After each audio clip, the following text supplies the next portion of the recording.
Hi hello നമസ്കാരം, ഏവർക്കും ശുഭദിനം ആശംസിക്കുന്നു.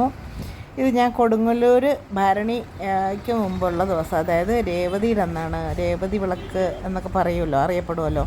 അപ്പോഴന്ന് ഞാൻ തൊഴാൻ പോയ വീഡിയോ ആണ് കേട്ടോ ഇത്. അമ്പലത്തിൽ ചെല്ലുമ്പം ഞാൻ ആദ്യമായിട്ടാണ് ഇങ്ങനെ ഉത്സവത്തിന് ആ ഒരു ലാസ്റ്റ് ഡേക്ക് മുമ്പുള്ള ദിവസങ്ങളിൽ പോണത്. സാധാരണ ഉത്സവം കൊടിയേറി നിൽക്കുമ്പോൾ ആദ്യത്തെ ദിവസങ്ങളിലൊക്കെ പോയി തൊഴുതിട്ടുണ്ട്. തിരക്ക്, അത്യാവശ്യ തിരക്കുകളൊക്കെ ഉണ്ടാവുള്ളൂ. പക്ഷേ ഇതൊരു അസാധ്യ തിരക്കായിരുന്നു കേട്ടോ. നിങ്ങൾ കാണുന്നില്ലേ, അതായത് നാനാ ദിക്കിൽ നിന്നും ഇങ്ങനെ ദേവിയുടെ ഓരോ വിഗ്രഹങ്ങളുമായിട്ട് ഇങ്ങനെ ആൾക്കാർ കോമരം തുള്ളിയൊക്കെ വരുന്ന കാഴ്ചകൾ കണ്ടുകൊണ്ടാണ് ഞാൻ അങ്ങോട്ട് കയറി ചെല്ലുന്നത് കേട്ടോ. ഞാൻ സത്യം പറഞ്ഞാൽ എനിക്ക് ഭയങ്കര അമ്പരപ്പായിരുന്നു. ഒന്ന്, എനിക്ക് ഈ കോമരം ഉറഞ്ഞ് തുള്ളി വരുന്നതൊക്കെ കാണുന്നത് ഭയങ്കര ഭയപ്പാടുള്ള കൂട്ടത്തിലാണ്. ഇതൊക്കെ അവിടെ നിന്ന് വന്ന് ഇറങ്ങുന്നതാണ് കേട്ടോ. ഓരോ ആൾക്കാർ, എന്താ പറയുക, ഓരോ ദേശത്തു നിന്നും വരുന്നതാവാം, അങ്ങനെ ആയിരിക്കാം. എനിക്ക് ഡീറ്റെയിൽസ് പറഞ്ഞു തരാൻ അറിയില്ല കേട്ടോ. എന്തായാലും അവിടെ നാനാ ദിക്കുന്ന, അതായത് പല വശങ്ങളിൽ നിന്നും ഇങ്ങനെ വരുന്നുണ്ട് കേട്ടോ. അതുപോലെ തന്നെ ഈ നെല്ല് വാരി ഇങ്ങനെ ദീപസ്തംഭം അവിടെ ഇരിക്കുന്ന ആ ഒരു ദീപസ്തംഭത്തിലേക്ക് എല്ലാ ആൾക്കാരും ഇങ്ങനെ നെല്ല് വാരി എറിഞ്ഞ് പ്രാർത്ഥിക്കുന്നുണ്ട്. അതൊക്കെ അവിടെ ആചാരത്തിൻ്റെ ഭാഗമായിട്ടുള്ളതാണെന്ന് കരുതുന്നു. കാരണം ആരും അതിനവിടെ സ്റ്റോപ്പൊന്നും പറയുന്നുണ്ടായിരുന്നില്ല. ആൾക്കാരവിടെ അതിൻ്റെ മുമ്പിലും വന്ന് എന്താ പറയുക, തുള്ളി ഉറഞ്ഞൊക്കെ പ്രാർത്ഥിക്കുന്നുണ്ടായിരുന്നു.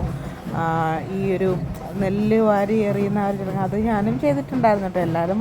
എല്ലാവരും ചെയ്യുന്നു. അതുപോലെ തന്നെ മച്ചിന്മേൽ തേങ്ങ, പിന്നെ മഞ്ഞൾപ്പൊടി, നെല്ല്, അങ്ങനെ പല പല സാധനങ്ങളും മച്ചിന്മേൽ എറിയുന്നതും ഞാൻ കണ്ടിരുന്നു. അതെനിക്ക് വീഡിയോ പിടിക്കാനായിട്ട് പറ്റിയില്ല. ആ ഒരു ഭാഗത്തോട്ട് പോകാൻ ഭയങ്കര തിരക്കായിരുന്നു. എന്നിട്ടും ഞാൻ അമ്പലത്തിന് ഈ ഒരു ദേവിയെ കൊണ്ടുപോകുന്നതിൻ്റെ പിന്നാലെ ഞാൻ ഒരു പ്രദക്ഷിണം പൂർത്തിയാക്കി. നല്ല വെയിലും ചൂടും, തറയിൽ ചവിട്ടി നടക്കാൻ പറ്റുന്നുണ്ടായിരുന്നില്ല കേട്ടോ. എങ്കിലും ഞാൻ ഒരു പ്രദക്ഷിണം ആവുമല്ലോ ദേവിക്ക്. നമ്മൾ അവിടെ ചെന്നിട്ട് സാധാരണ പ്രദക്ഷിണം ചുറ്റമ്പലത്തിന് വെളിയിൽ ഉപദേവതകളെല്ലാം തൊഴുത് പ്രാർത്ഥിച്ചിട്ടാണല്ലോ നമ്മൾ സാധാരണ അകത്ത് പ്രവേശിക്കാറ്. അപ്പോൾ അമ്പലത്തിൽ എന്താ പറയുക, കിലോമീറ്റർ താണ്ടി നല്ല ക്യൂ ഉണ്ടായിരുന്നു കേട്ടോ തൊഴാനായിട്ട്. രേവതി നാളിൽ രേവതി വിളക്കെന്നുള്ളത് പ്രസിദ്ധമാണല്ലോ. അതുപോലെ തന്നെ രേവതിക്കാണ് അത്രേ അവിടെ ഈ കോമരങ്ങളൊക്കെ ഇറങ്ങി വരുന്നത്. അപ്പോൾ ഞാനും നല്ല വെയിലുള്ളതിൻ്റെ പേരിൽ നടക്കാൻ കാലും തറയിൽ ചവിട്ടാൻ പറ്റുന്നുണ്ടായിരുന്നില്ല. ഭയങ്കര വെയിലും ആയിരുന്നു. ഇത്രയും ഉണ്ടെങ്കിലും ഭക്തജനങ്ങളെല്ലാവരും അതിൻ്റെ പിന്നാലെ തന്നെ പൊയ്ക്കൊണ്ടിരിക്കുകയാണ് ചെയ്തത് കേട്ടോ. അവിടെ നിറച്ച് ഇതുപോലെയുള്ള കോമരങ്ങളും ഇതുപോലെ ദേവിയുടെ എന്താ പറയുക, നമ്മൾ ഈ ശീവേലി ബിംബം ഇറക്കുന്ന പോലെയുള്ള ആ ഒരു ദേവിയെ അങ്ങനെ കൊണ്ടുവന്നിട്ട് എല്ലാ കിഴക്കും പടിഞ്ഞാറും വടക്കും എല്ലാ അമ്പലത്തിൻ്റെയും ഭാഗത്ത് ഇതാണ് ഞാൻ കണ്ടത് കേട്ടോ. അത്രയ്ക്ക് ഭയങ്കര തിരക്കായിരുന്നു. ചൂടും ഭയങ്കര ചൂടുമൊക്കെ ആയിരുന്നു കേട്ടോ.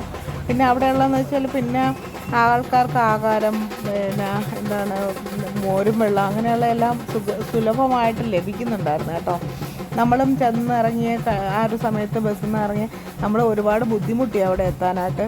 കാരണം എറണാകുളത്ത് ബസ് സ്റ്റോപ്പിൽ റെയിൽവേ സ്റ്റേഷനിൽ ഇറങ്ങിയിട്ട് അവിടെ നിന്നൊരു ബസ്സിൽ 10 മണിക്ക് കയറിയിട്ട് നമ്മൾ 12 മണിയാകാറായി നമ്മൾ കൊടുങ്ങല്ലൂർ എത്തുമ്പോൾ. കാരണം അത്രയ്ക്ക് ട്രാഫിക് ബ്ലോക്കായിരുന്നു കേട്ടോ.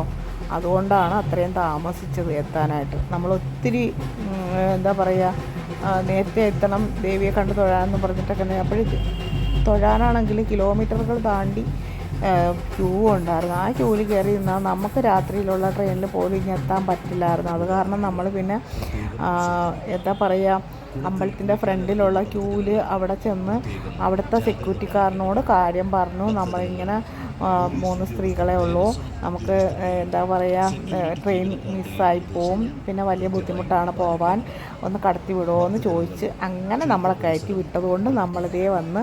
എന്നിട്ടും പിന്നെ കുറച്ച് അമ്പലത്തിൻ്റെ അകത്തുള്ള കുറച്ച് ക്യൂവിൽ നിൽക്കുക. അത് ക്യൂവിൽ നിന്നില്ല, ഇങ്ങനെ നടന്ന് തന്നെ അങ്ങ് പോകുമായിരുന്നു. ഏകദേശം 3/4 മണിക്കൂർ കൊണ്ട് ദേവി ദർശനം നമുക്ക് സാധ്യമായി. എന്തായാലും ആ ഒരു ദേവീ ദർശനത്തിൻ്റെ കാര്യം പറയാനാണെങ്കിൽ എനിക്ക് എപ്പോഴെങ്കിലും ഒരിക്കൽ നിങ്ങൾക്ക് ഒക്കെ പോയി ഒന്ന് കണ്ട് തൊഴാൻ മനസ്സ് വെച്ചാൽ സാധിക്കാവുന്ന ഒരു കാര്യമാണ് ദേവിയെ ഇങ്ങനെയുള്ള ഒരു ദിവസത്തിൽ പോയി കാണുക എന്നുള്ളത്. എനിക്ക് അതിനെക്കുറിച്ച് വർണ്ണിക്കാനായിട്ട് വാക്കുകൾ കിട്ടുന്നില്ല. കാരണം അത്രയ്ക്ക് ചൈതന്യം നിറഞ്ഞു നിൽക്കുന്ന ഒരു അന്തരീക്ഷമായിരുന്നു അവിടെ ആ ശ്രീകോവിലിൻ്റെ ഉള്ളിലാണെങ്കിലും ദേവീനെ എനിക്ക് കുറച്ചധികം സമയം അവിടെ നിൽക്കാനായിട്ട് പറ്റിയിട്ടുണ്ടായിരുന്നു. കാരണം എൻ്റെ കൂടെയുള്ള ചേച്ചിക്ക് അവിടെ താലി സമർപ്പണം ഉണ്ടായിരുന്നു. അപ്പോൾ അതിന് വേണ്ടിയിട്ട് നമ്മളെ കുറച്ച് അധിക സമയം അവിടെ നിർത്തിയിട്ടുണ്ടായിരുന്നു കേട്ടോ. അത് കാരണം എനിക്ക് നന്നായിട്ട് ദേവിയെ നാമമൊക്കെ ചൊല്ലി പ്രാർത്ഥിക്കാനായിട്ട് എനിക്ക് അതിനൊരു അവസരം തന്നു എന്നേ ഞാൻ പറയത്തുള്ളൂ. കാരണം അത്രയ്ക്ക് ഞാൻ പ്രാർത്ഥിച്ചിട്ടാണ് ഇറങ്ങിപ്പോയത്. ഇത്രയും തിരക്ക് ഞാൻ പ്രതീക്ഷിച്ചുമില്ല അവിടെ. നമുക്ക് സഹിക്കാവുന്നതിനും അപ്പുറത്തുള്ള തിരക്കായിരുന്നു. അത് കാരണം എന്തായാലും അത്രയും തിരക്കിനുള്ളിലും ദേവി നമ്മളെയും ചേർത്ത് പിടിച്ചല്ലോ, നമുക്ക് ദർശന സാധ്യം തന്നല്ലോ. അത് തന്നെ വലിയ കാര്യമായിട്ട് ഞാൻ കരുതുന്നു.